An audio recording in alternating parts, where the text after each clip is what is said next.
Bon retour, mesdames et messieurs. C'est maintenant l'heure de parler de Golden Hope, qui a des propriétés au sud du Saint-Laurent.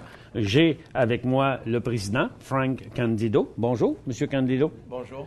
Et on a surpris beaucoup de monde avec notre information sur votre compagnie, puisqu'on s'aperçoit que seulement 15% de nos auditeurs savaient qu'il y avait des ressources aurifères de ce côté-là, et plusieurs compagnies qui en cherchaient, parce qu'on est habitué de voir les compagnies chercher de l'or dans l'Abitibi, dans le nord de l'Ontario, puis ailleurs dans le monde, mais pas au sud du Saint-Laurent. Ça fait longtemps qu'il y a de l'or, qu'on sait qu'il y a de l'or dans cette région-là. Ben oui.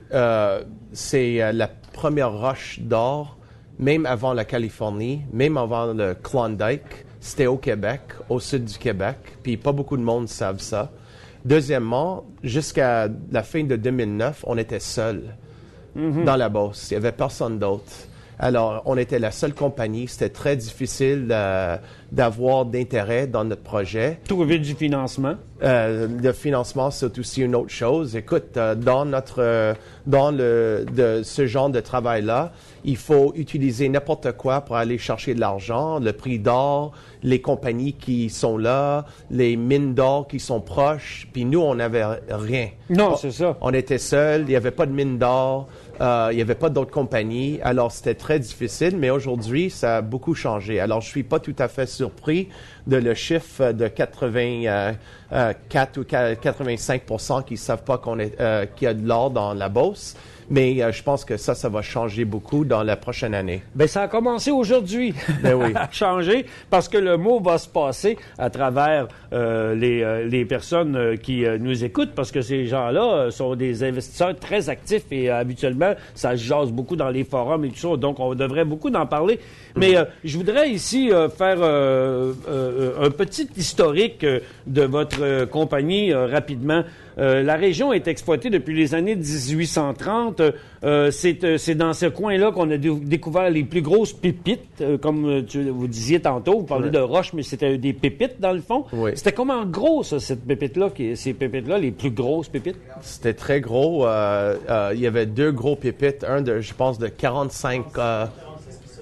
il y a 45 ou 46 onces. C'est 52 onces. Hey. Et c'est les plus gros pépites qui sont trouvés au Canada. 45 onces, c'est plusieurs livres. C'est énorme. Et après ça, il n'y a rien qui s'est passé dans ce coin-là. Il y a plusieurs raisons que c'est arrivé comme ça. Mais tu sais, avant que Golden Hope est rentré là, Golden Hope, imagine, c'est une compagnie, une société publique depuis les années 80.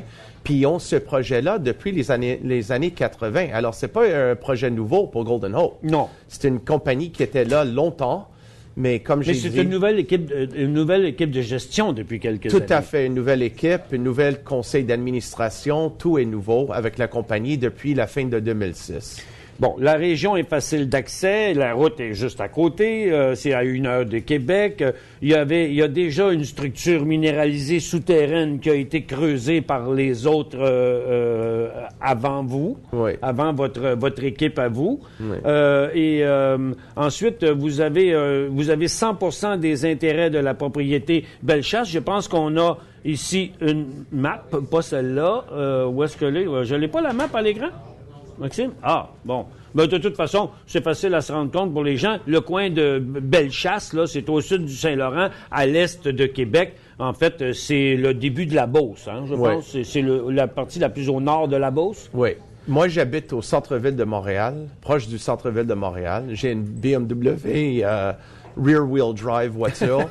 Puis je me rends de ma maison à la propriété dans 3 heures, 3 heures et demie. Puis non seulement au bureau à Sainte-Justine, mais je peux aller sur le terrain même avec ma voiture, même dans l'hiver. J'ai vu des photos, oui. Alors, c'est incroyable. Même à Québec, de l'aéroport de Québec, c'est à peu près 1 heure et 1 heure et demie. Puis la chose qui est très importante, c'est pas seulement à cause que on est proche de l'aéroport, on est proche des routes, mais on peut aussi emmener beaucoup d'investisseurs, des analystes pour venir voir la propriété, parce que c'est pas une question de prendre des hélicoptères puis aller dans des régions très difficiles à se rendre. Avec nous autres, c'est très, très facile de Toronto, New York, Montréal, Extrêmement facile. Mais là, on sait qu'il y en a de l'or il y a déjà des traces qui ont été trouvées là-dedans. Ouais. Il n'y a pas vraiment encore de réserves qui ont été délimitées par personne dans la région. Il n'y a pas de réserve dans la Beauce. On espère être les premiers d'avoir une réserve en 2011. Parce que vous n'êtes pas seul. Il y a d'autres compagnies. On a aussi Bowmore Exploration qui est dans ce coin-là. Tiens, je vais vous montrer les graphiques sur un long terme. Il y a Bowmore qui est là. Il y a Fancamp aussi qui est là. Et bien sûr, Golden Hope qui est là, qui a déjà bougé. Avant qu'on ait tout écoulé le temps puis qu'on aille dans le cœur des questions un petit peu plus crues, j'aimerais ça que vous nous autres, on a déjà à l'écran les explications qui sont possibles de trouver. Le projet Bayland, c'est pas à vous, ça, ce projet-là. Oui, c'est à nous. C'est à vous. Oui. OK. Il y a eu du quartz de découvert dans ce projet-là. Oui. Ce qu'on m'a donné tantôt, c'est que par rapport à votre propriété, à vous, 6,2 km au sud, vous avez la propriété Bayland et 9 km au nord, vous avez la propriété Laval Mountain. Donc, autrement dit, vous avez des propriétés supposément à peu près aux limites et au milieu de la zone qui serait minéralisée. Oui. Premièrement, le projet Bellechasse, c'est un de plusieurs projets pour nous. Bien, on va pas parler des autres projets, on va parler seulement de Bellechasse-Timmins. OK. On est même dans le milieu de Bellechasse-Timmins. La chose qui est arrivée quand on regarde la carte, c'est dans le mois de mai, on a découvert de 6,2 km du sud de nous, où on faisait la plupart de notre travail, on a trouvé la même structure qu'on a. Alors, c'est la première fois qu'on a commencé à parler de potentiellement une structure qui va pour des kilomètres et kilomètres. Ça, vous avez trouvé ça sur la propriété Bayland? Exactement. Celle qui est au sud? Oui. Puis okay. On a même acheté des claims dans cette région-là à la même temps. Au nord de où on est, la montagne Laval, Laval's Mountain, à peu près 9,2 km, on pense qu'on a trouvé aussi la même structure. On a fait du forage, on a fini le forage juste avant Noël, puis on attend les résultats pour voir. Il y a 8000 mètres de forage, je pense, là, que j'ai... 8000 on n'a pas annoncé encore. Okay. Et alors, on a fait 16 000 mètres de forage cette année. Et dans l'année 2010, c'est plus que tout le forage qui était fait à Bellechasse dans toute l'histoire de Golden Hope. Alors, ça va avec les coûts aussi. Quand c'est proche comme ça, les coûts de forage sont moins chers que d'aller faire du forage loin au nord. Écoute, ça dépend de la profondeur. Le plus profond que tu vas, le coût monte. Deuxièmement, si on fait le forage tout dans une région, ça marche beaucoup mieux pour nous. Ben quand même, le coût de forage pour nous autres, c'est pas trop dispendieux. Ça marche très bien. On a une équipe de forage Mercier qui travaille extrêmement bien. Puis alors, pour nous, la grande chose, c'est qu'on a un potentiel énorme. Et je dis potentiel parce qu'on n'a pas une ressource encore. Mais le potentiel, c'est pas uniquement d'avoir un dépôt d'or. On pense qu'on peut avoir multiples dépôts d'or. Puis, pendant des kilomètres, 18 kilomètres, c'est le chiffre qu'on utilise. Alors, pour nous, le potentiel, c'est absolument énorme dans le sud de Québec. Parlons de cet or-là, qui n'est pas une sorte d'or vraiment typique, là, comme celle qu'on trouve en Abitibi, qui vient du centre de la Terre et qui remonte à travers des veines. Vous, c'est un autre type d'or, hein? Bien, pas tout à fait. On a des pépites. On a un dépôt avec des pépites. Alors, la chose qui arrive, c'est quand on fait le forage, ça sous-estime toujours la moyenne d'or. Alors, à la fin de 2009, on a fait un grand échantillon en vrac, à peu près 720 000 tonnes. Puis, on a annoncé les résultats le 1er mars. Puis, qu'est-ce qu'on a démontré, c'est que quand on prend un échantillon très grand comme ça, on a eu une moyenne de 3 grammes par tonne. Alors, c'était 50% plus haut que la moyenne qu'on a eue avec le forage. Alors, pour nous, à cause de ce effet de pépitre, on sait que le plus grand qu'on prend les échantillons, le plus proche, ça va arriver à la vraie moyenne qui se trouve dans le terrain. Alors, c'est un projet un peu plus difficile, un peu plus compliqué, mais on a l'équipe pour le faire. Et je pense qu'on a quelque chose d'extrêmement intéressant dans le sud du Québec.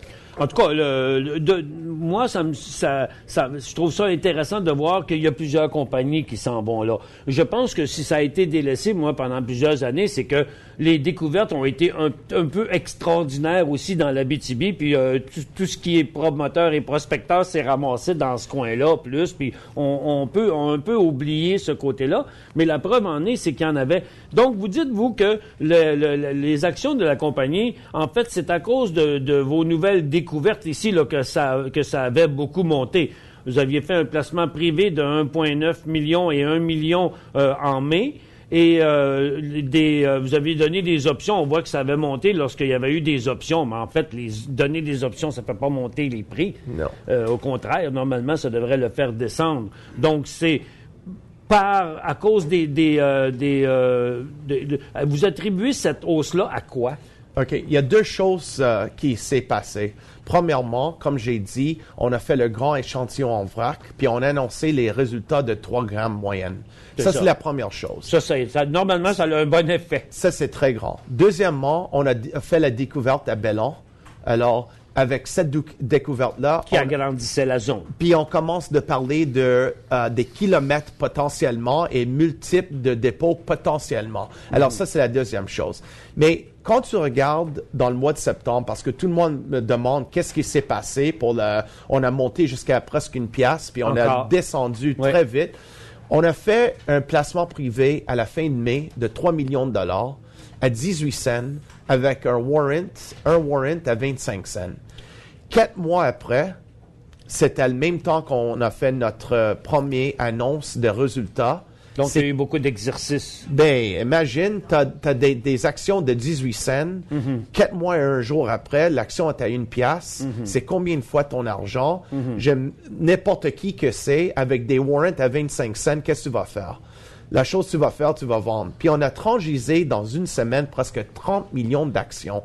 Alors tout le monde pensait que c'était à cause que les résultats n'étaient pas bons, c'était pas les résultats qu'on essayait de trouver. Pour nous, les résultats, c'était exactement qu'est-ce qu'on voulait chercher, mais sauf que quand tu as des actions qui étaient free trading le jour après, puis les actionnaires l'ont à 18 cents, puis l'action est à 98. Donc, vous attribuez ça ici à une grosse prise de profit. Ben oui. Dans le fond. Mais là, on sait que depuis ce temps-là, ça a diminué. On est revenu maintenant à 40 cents. Là, présentement, vous avez de l'argent, 3,7 millions. On a plus que ça. Plus on a que ça? 4,7 millions de dollars dans la banque. Est-ce que vous prévoyez faire des dépenses prochaines en prospection encore, aller délimiter encore des zones? OK. On espère faire 2 choses cette année. Premièrement, on va continuer à faire notre campagne de forage. On n'a rien annoncé encore. Je peux vous dire que ça va commencer très, très vite. On n'a jamais fait une campagne de forage dans le mois de janvier, février, mars, dans toute l'histoire de la compagnie. Mais cette année, on va le faire. Deuxièmement, on va travailler pour chercher notre première ressource, pour au moins mettre une base sur l'action pour dire, OK, on a trouvé une ressource de telle quantité. Essayer de prouver des réserves. Puis avec cette réserve-là, on peut toujours augmenter la réserve quand on continue avec notre campagne de forage. Alors, Monsieur Candido, malheureusement, on arrive déjà à la fin. Non. Ça fait 15 minutes qu'on se parle. On se revoit, on est là encore dans l'émission en anglais. Excellent. Merci d'avoir été là. Merci.